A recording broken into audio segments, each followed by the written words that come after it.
The technology I plan on using for my lesson plan is math games.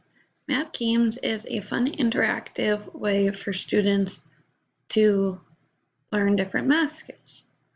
For my lesson, I plan on starting this in my initiation just to see where my students are in their telling time math skills. So we're going to go to grades. We're going to go to grade 3. And then we're going to go all the way down to time. Now, students will need to create a login and join my classroom so that I can review how they did on these.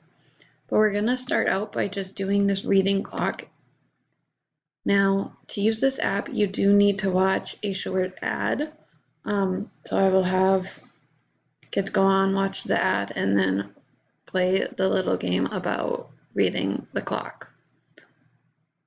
So once they have watched the ad, they're going to get a picture like this where they have to read the clock, and then they have to put in the correct time.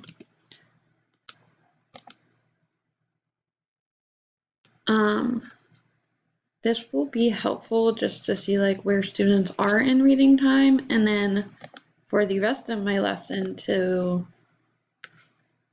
help just like help this be like a definite thing for kids, they are going to play these other games as like practice and review in time. This will make my lesson more fun and interactive for the kids, so they are more likely to take in the information that they need for telling time.